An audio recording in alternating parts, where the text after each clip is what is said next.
नमस्कार,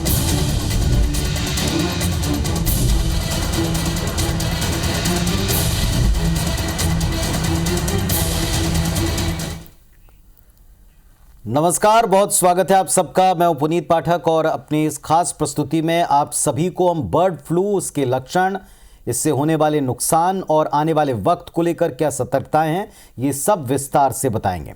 सबसे पहले आपको दिखाते हैं और ये भी बताते हैं, समझाने की कोशिश करते हैं कि दरअसल बर्ड फ्लू को लेकर इतनी चर्चा क्यों है।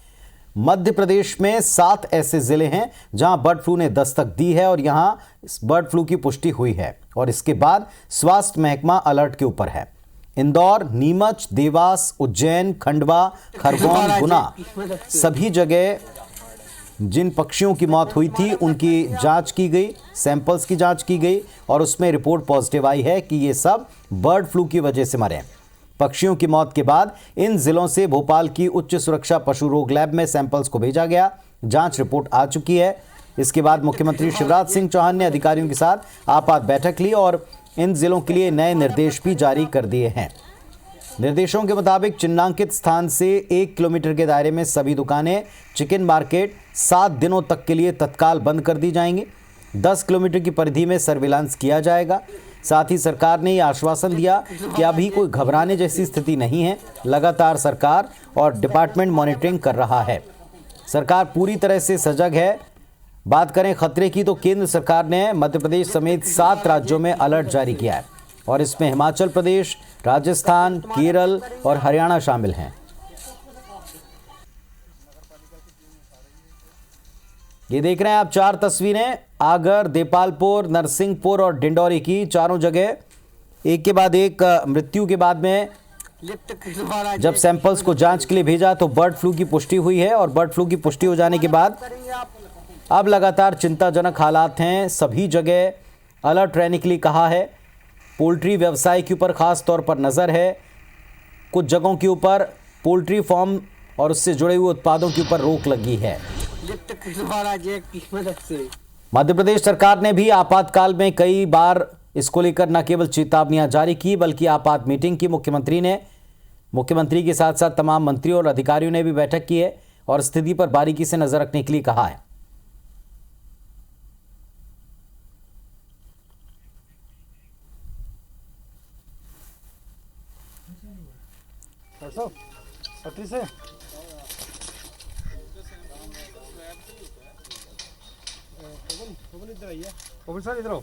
जो बाकी पक्षी है कौवा सहित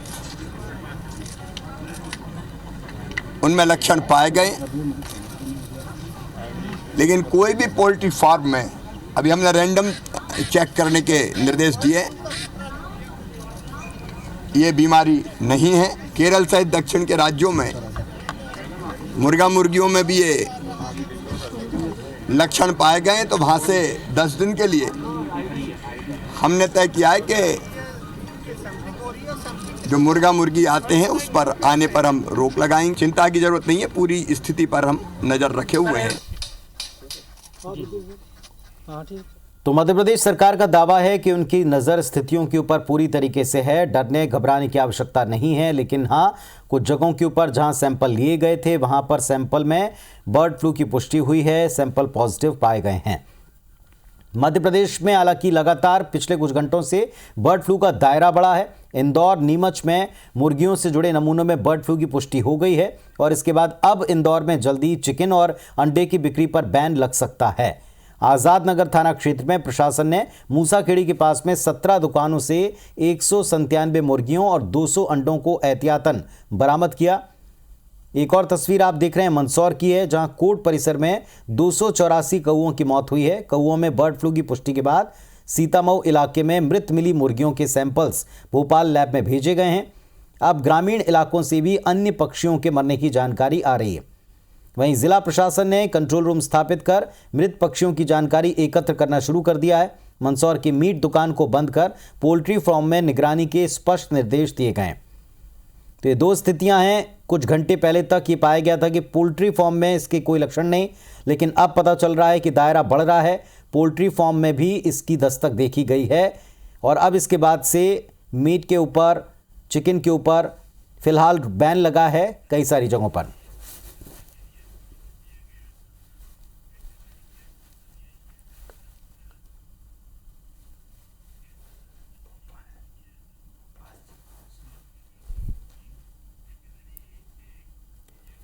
और इस वक्त इस पर जितनी जानकारी आप और हम जुटाएंगे उतना हम इससे ज़्यादा सतर्क रह सकते हैं। और इसके लिए हमारे साथ में एक्सपर्ट जुड़ रहे हैं। डॉक्टर शरद पंडित जी पूर्व रीजनल डायरेक्टर हैं स्वास्थ्य विभाग के। डॉक्टर साहब नमस्कार, स्वागत है आपका इस कार्यक्रम में। बर्ड फ्लू को लेकर लोगों में तरह तरह की खबरें हैं, कुछ भ्रांतियां हैं और उससे कहीं बढ़कर एक डर है। थोड़ा सा बताएं पहले तो ये बर्ड फ्लू क्या है और किस तरह से फैलता है और इंसानों को कितना डरना चाहिए इससे।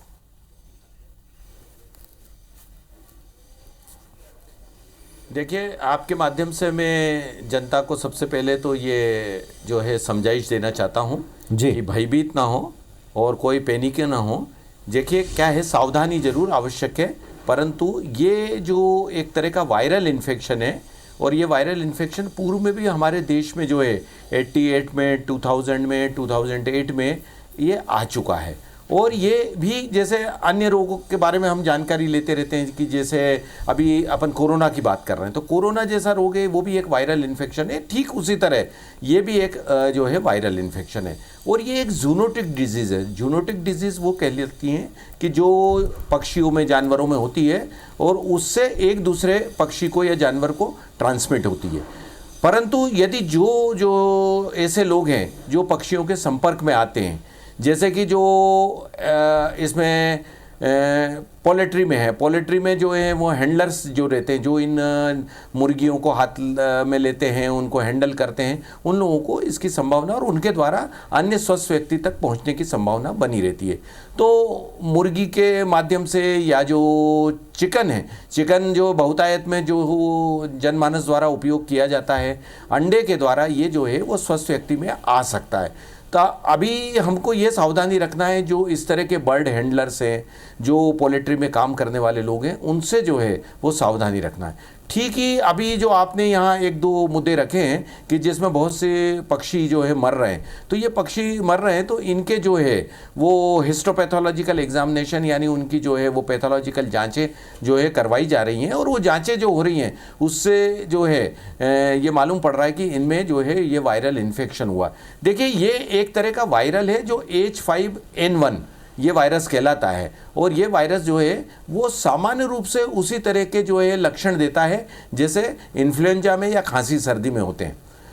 इसमें जो व्यक्ति प्रभावित होता है, बर्ड्स तो जो है वो मर जाते हैं, परंतु इसमें जो है जो व्यक्ति यदि प्रभावित हो जाता है, स्वस्थ जो जनमानस, उनमें यदि इसका प्रभाव होता है तो उसको जो है वो सर्दी जुकाम के लक्षण होते हैं। खांसी होना, नाक बहना, सर्दी होना, गले में दर्द होना, इस तरह की तकलीफ़ों के साथ जो है ये इन्फ्लुएंजा के लक्षण के साथ आता है। तो इस तरह के यदि ये इस तरह के लक्षण यदि किसी में हैं तो उस व्यक्ति को अपनी जांच जो है हमारे शासकीय स्तर पर जो अस्पताल हैं या अशासकीय स्तर पर जो हमारे डॉक्टर्स हैं और क्लिनिक्स हैं उनमें जाके जांच कराना चाहिए। पैथोलॉजी लैब्स हैं जहां इसके जो है वो वायरस के जो है वो कल्चर की सारी फैसिलिटीज़ हैं, वहाँ करवा सकता है। एंटीबॉडी टेस्ट होते हैं। तो इसलिए एक सावधानी आवश्यक है कि जो बर्ड हैंडलर्स हैं या पोल्ट्री में काम करने वाले लोग हैं उनके द्वारा ये स्वस्थ और समाज में पहुंच सकता है। परंतु सावधानियां यदि रखी जाएंगी तो इससे बचा जा सकता है। और भयभीत मत होइए। इसके जो लक्षण हैं मैंने बताया कि जिस तरह से जो एक सर्दी जुकाम के रोगी को होते हैं, ठीक उसी तरह के लक्षण के साथ ये रोग आता है। डॉक्टर साहब यहाँ दो तरह की चिंताएं मैं आपको बता रहा हूँ। और इसके साथ ही साथ जो जी दो तरह की चिंताएं। एक ये सब में पहला डर आया कि क्या इस समय कई सारे लोग जो नॉनवेज खाते हैं, क्योंकि एक हेल्दी सीज़न माना जाता है, खान पान से अपना शरीर बनाने का सीज़न माना जाता है, और उस समय एक तरफ जहां कोरोना है दूसरी तरफ अब ये बर्ड फ्लू है, तो क्या इस समय नॉनवेज बिल्कुल नहीं खाना चाहिए या खाते समय कोई सावधानियां रखनी चाहिए? क्योंकि बहुत सारे लोगों का एक ही सवाल होता है कि क्या नॉनवेज खाना छोड़ दें इस समय, क्या नॉनवेज खाना प्रेफरेबल नहीं है? देखिए, मैं इस संबंध में ये आपको और आपके माध्यम से जनमानस को ये समझाइश दूंगा कि जहाँ तक है अभी जो है चिकन और अंडे और इस तरह की जो है वो कंज्यूम करना कम करें। ये जो है यदि नहीं लें तो बहुत ही अच्छा होगा। और उसके बावजूद भी यदि ये कोई लेता ही है नियमित इसके खान पान का जो आदी है, तो उसको फिर ये सावधानी रखना चाहिए कि इसको अच्छी तरह से जो है वो गर्म किया जाए, वो अच्छी तरह से बॉईल हो और उसके बाद ही इसको कंज्यूम किया जाए। तो ये सावधानी रखना आवश्यक है। पहले तो हमको प्रिकॉशन ये लेना चाहिए कि जहाँ तक है इसका कंजम्पशन कुछ दिनों के लिए न ना करें। और दूसरा, यदि आप लेने आवश्यक समझते हैं और आपको आदत है तो फिर आप इसको जो है अच्छी तरह गर्म करने के बाद ही इसका जो है कंजम्पशन या इसका सेवन करें।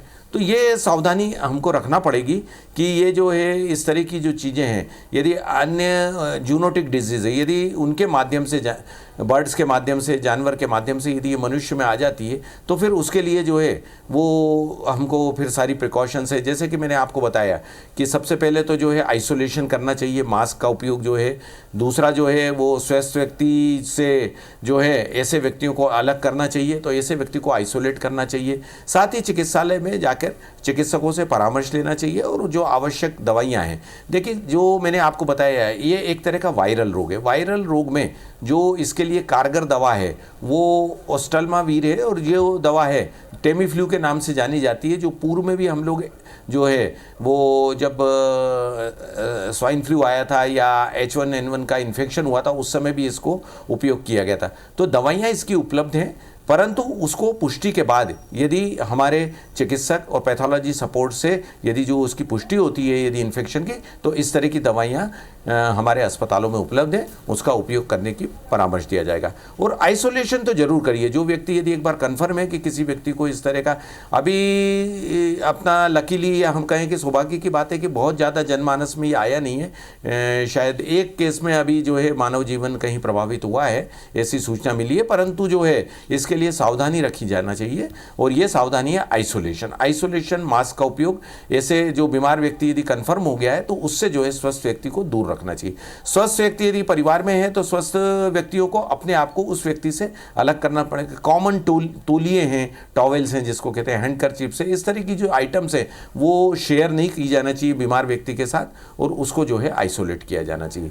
साथ ही साथ जो है इसमें जो एक जो सावधानी है वो शासकीय विभागों को भी रखना पड़ेगी। हमारा सबसे पहले तो जो वेटरनरी डिपार्टमेंट है वो इन पोल्ट्री हाउसेस पे निगरानी रखे, स्लॉटर हाउसेस पे।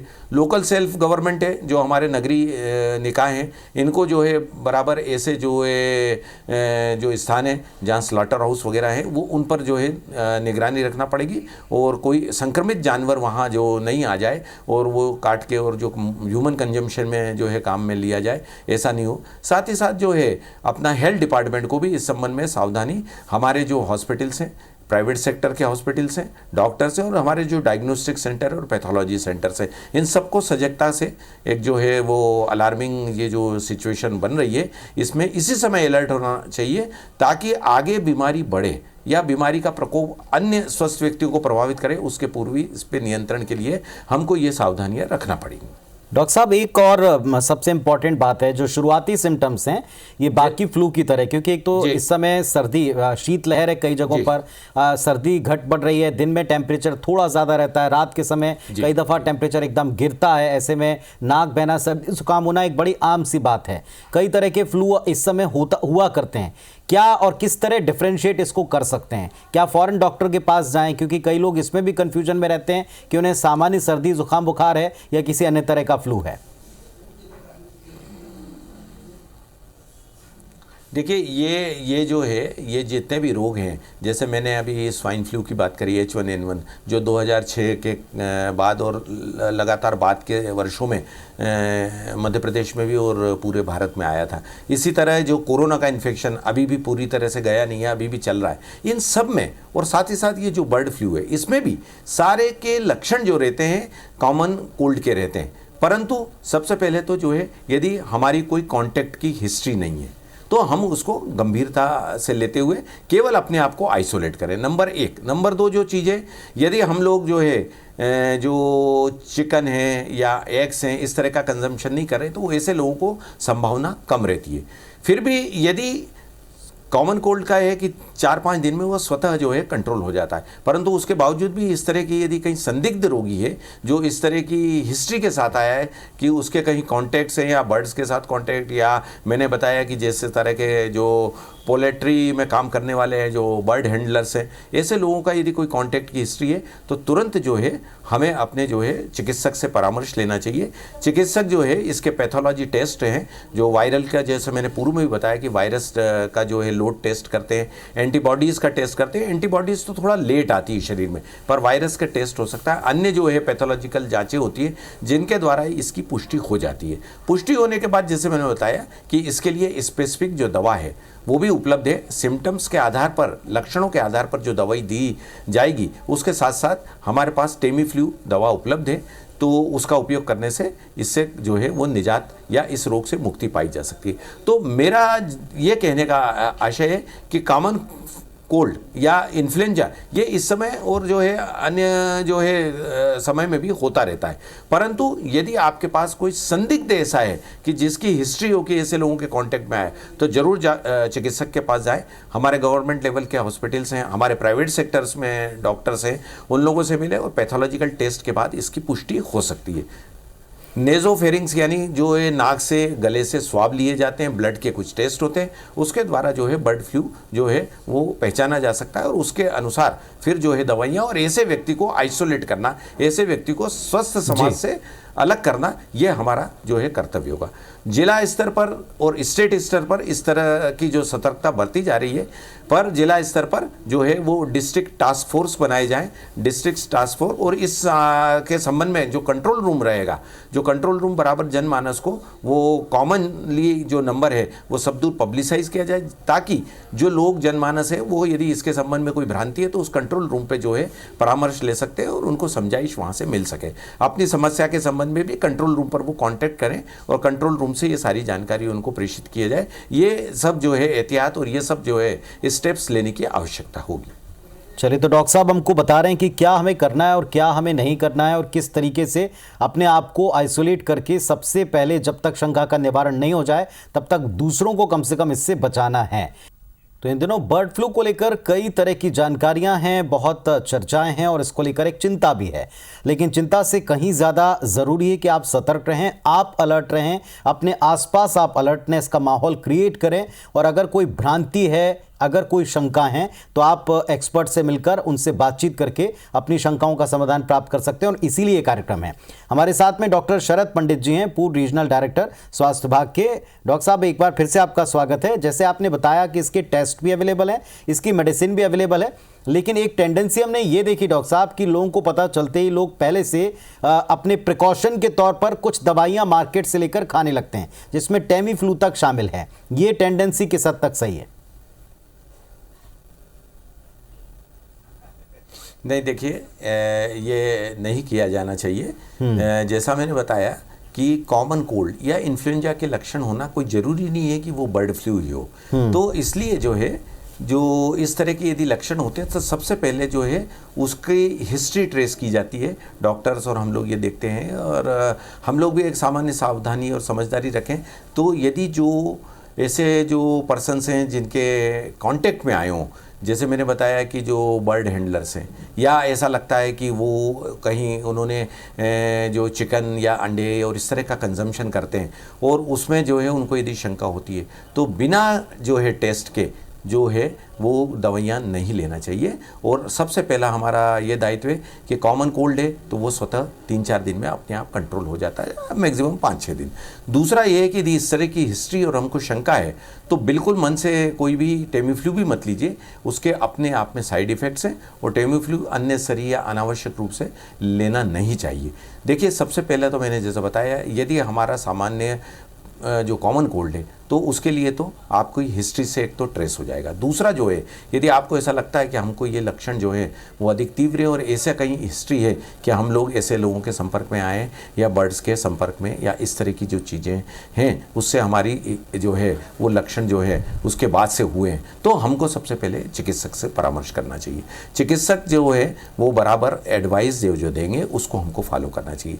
देखिए, इस संबंध में मैं ये कहना चाहूँगा, पुनः दोहराऊँगा उस चीज़ को कि हमारे पास अच्छे चिकित्सक, सब योग्य चिकित्सक सरकारी सेक्टर में, प्राइवेट निजी क्षेत्र में भी उपलब्ध हैं। दूसरा, हमारी लेबोरेटरीज में एक क्षमता है कि जहां ये जो है वायरल टेस्ट हो जाता है, और जैसा मैंने पूर्व में भी बताया कि एंटीबॉडी टेस्ट भी हो जाते हैं। तो टेस्ट यदि होते हैं टेस्ट के बाद पुष्टि हो जाती है कि इसमें जो है वो वायरस जो है वो आइसोलेट हुआ है, उस व्यक्ति में वायरस जो है वो, जैसा मैंने बताया कि ये वायरस जो है H5N1 वायरस है ना, ये जो वायरस है यदि आइसोलेट होता है, यदि उसकी पुष्टि होती है, उसके बाद ही जो है वो जो है हमारे को टेमीफ्लू या इस तरह की जो दवाएं हैं, एंटीवायरल ड्रग्स होती है, वो लेना चाहिए। तो इस बारे में मैं पुनः दोहरा रहा हूँ, बार बार जनमानस को ये समझा रहा हूँ कि भयभीत ना हो। देखिए क्या है, स्वास्थ्य विभाग का महकमा है, स्वास्थ्य विभाग के जो कंट्रोल रूम है वहाँ संपर्क करें, वहाँ के जो है हमारे चिकित्सक हैं वो बराबर आपको परामर्श देंगे, परंतु अननेसेसरीली अनावश्यक रूप से दवाइयों का सेवन अपने ही विवेक से प्रारंभ न करें, और उसके साथ ही साथ टेमीफ्लू और अन्य एंटीवायरल ड्रग्स को कतई उपयोग में नहीं लिया जाना चाहिए। हमारे देखिए यदि इस तरह की दवाएं लेंगे तो उनके साइड इफ़ेक्ट्स हैं, हमारी प्रतिरोधक क्षमता डेवलप हो जाती है, फिर ये गोलियां यदि कोई आपको कभी तकलीफ होती है तो इस तरह की दवाइयाँ भी कारगर नहीं होती हैं और वो फिर जो है इफेक्ट नहीं करती हैं। तो दवाइयों के संबंध में बिना चिकित्सकीय परामर्श और बिना जो है हमारी पैथोलॉजी सपोर्ट के जब तक डॉक्टर्स का परामर्श नहीं आए तब तक जो है वो नहीं लेना चाहिए। तो इस संबंध में यही बातें हैं कि ये सावधानी हर डॉक्टर साहब एक सवाल और था कि अभी इस समय हमने देखा है कि लोग बाग आउटिंग पर निकल रहे हैं, बहुत समय तक तो वो लोग बंद रहे। ये सब जो है वो जनमानस की सुविधा के लिए, जनमानस को इन सेवाओं का उपयोग करना चाहिए और उसके बाद ही जो है वो जो है आगे बढ़ना चाहिए।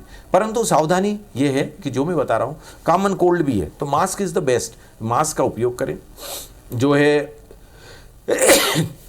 जो स्वस्थ व्यक्ति हैं, बीमार व्यक्ति को आइसोलेट करें और स्वस्थ व्यक्ति जो है वो उनसे दूर रहे। जी डॉक्टर साहब एक सवाल था मेरा, कोई कारण नहीं है कि जहां हम इस वायरल इन्फेक्शन से प्रभावित हो। तो ये कुछ ऐसी चीज़ें हैं जिसको जनमानस को पालन करना चाहिए और इसके साथ ही साथ जो है यदि वो रहेंगे तो ये जो है पास ऑफ हो जाएगा और कोई इसमें भयभीत नहीं। शासन के स्तर पर इस पर निगरानी रखे जाए, अलग अलग विभाग हैं उनको क्या सावधानियां रखना है उसकी भी जो है एडवाइजरी जारी हुई है। वेटरनरी विभाग अपने तरफ से जो है वो निगाहें रख रहा है। हमारा लोकल सेल्फ गवर्नमेंट जो है, नगर निगम और अन्य इकाइयाँ हैं वो भी जो है वो जनमानस के स्वास्थ्य के प्रति और ऐसे केंद्रों पर ध्यान रख रही है और स्वास्थ्य विभाग भी मुस्तैदी से काम कर रहा है। तो बिना चिकित्सकीय परामर्श के कोई भी दवाई का उपयोग और भयभीत होकर किसी भी जो है एंटीवायरल ड्रग का उपयोग ना करें।